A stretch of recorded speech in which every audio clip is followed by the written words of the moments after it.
दशमोध्यायः शुंभवध।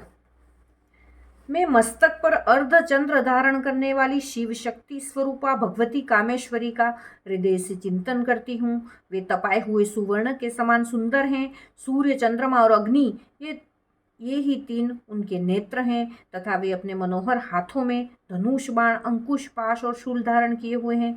ऋषि कहते हैं, राजन, अपने प्राणों के समान प्यारे भाई निशुंभ को मारा गया देख तथा सारी सेना का संहार होता जान शुंभ ने कुपित होकर कहा, दुष्ट दुर्गे, तू बल के अभिमान में आकर झूठ मूठ का घमंड न दिखा।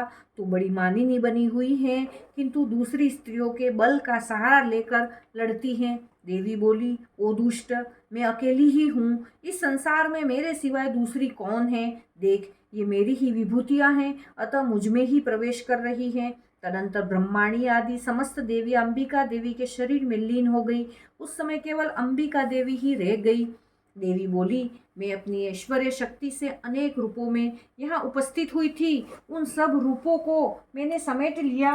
अब अकेले ही युद्ध में खड़ी हूँ। तुम भी स्थिर हो जाओ। ऋषि कहते हैं, तदंतर देवी और शुंभ दोनों में सब देवताओं तथा दानवों को देखते देखते भयंकर युद्ध छिड़ गया। बाणों की वर्षा तथा तीखे शस्त्रों और दारुण अस्त्रों के प्रहार के कारण उन दोनों का युद्ध सब लोगों के लिए बड़ा भयानक प्रतीत हुआ। उस समय अंबिका देवी ने जो सैकड़ों दिव्य अस्त्र छोड़े, उन्हें दैत्यराज शुंभ ने उनके निवारक अस्त्रों के द्वारा काट डाला। इसी प्रकार शुंभ ने भी जो दिव्य अस्त्र चलाए, उन्हें परमेश्वरी ने भयंकर हुंकार शब्द के उच्चारण आदि द्वारा खिलवाड़ में ही नष्ट कर डाला। तब उस असुर ने सैकड़ों बाणों से देवी को आच्छादित कर दिया। यह देख क्रोध में भरी हुई उन देवी ने भी बाण मारकर उसका धनुष काट डाला। धनुष कट जाने पर फिर दैत्यराज ने शक्ति हाथ में ली, किंतु देवी ने चक्र से उसके हाथ की शक्ति को भी काट गिराया।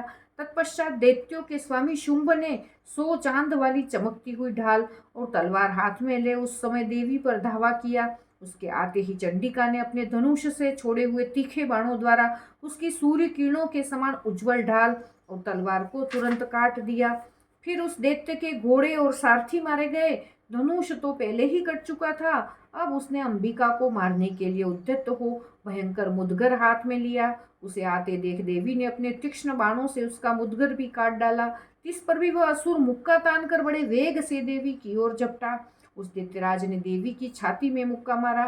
तब उन देवी ने भी उसकी छाती में एक चांटा जड़ दिया। देवी का थप्पड़ खाकर दैत्यराज शुंभ पृथ्वी पर गिर पड़ा, किंतु पुनः सहसा पूर्ववत उठकर खड़ा हो गया। फिर वह उछला और देवी को ऊपर ले जाकर आकाश में खड़ा हो गया। तब चंडिका आकाश में भी बिना किसी आधार के ही शुंभ के साथ युद्ध करने लगी। उस समय दैत्य और चंडिका आकाश में एक दूसरे से लड़ने लगे। उनका वह युद्ध पहले सिद्ध और मुनियों को विस्मय में डालने वाला हुआ। फिर अंबिका ने शुंभ के साथ बहुत देर तक युद्ध करने के पश्चात उसे उठाकर घुमाया और पृथ्वी पर पटक दिया। पटके जाने पर पृथ्वी पर आने के बाद वह दुष्टात्मा दैत्य पुनः चंडिका का वध करने के लिए उनकी ओर बड़े वेग से दौड़ा। तब समस्त दैत्यों के राजा शुंभ को अपनी ओर आते देख देवी ने त्रिशूल से उसकी छाती छेद कर उसे पृथ्वी पर गिरा दिया। देवी के शूल की धार से घायल होने पर उसके प्राण पखेरु उड़ गए और वह समुद्रों, द्वीपों तथा पर्वतों सहित समूची पृथ्वी को कंपाता हुआ भूमि पर गिर पड़ा। तदंतर उस दुरात्मा के मारे जाने पर संपूर्ण जगत प्रसन्न एवं पूर्ण स्वस्थ हो गया तथा आकाश स्वच्छ दिखाई देने लगा। पहले जो उत्पात सूचक मेघ, उल्कापात होते थे, वे सब शांत हो गए तथा उस दैत्य के मारे जाने पर नदियां भी ठीक मार्ग से बहने लगी। उस समय शुंभ की मृत्यु के बाद संपूर्ण देवताओं का हृदय हर्ष से भर गया और गंधर्वगण मधुर गीत गाने लगे। दूसरे गंधर्व बाजे बजाने लगे और अप्सराएं नाचने लगी। पवित्र वायु बहने लगी। सूर्य की प्रभा उत्तम हो गई। अग्निशाला की बुझी हुई आग अपने आप प्रज्वलित हो उठी तथा संपूर्ण दिशाओं के भयंकर शब्द शांत हो गए। इस प्रकार श्री मार्कंडेय पुराण में सावर्णिक मनवंतर की कथा के अंतर्गत देवी महात्म्य में शुंभ वध नामक 10वां अध्याय पूरा हुआ। बोलो अम्बे मात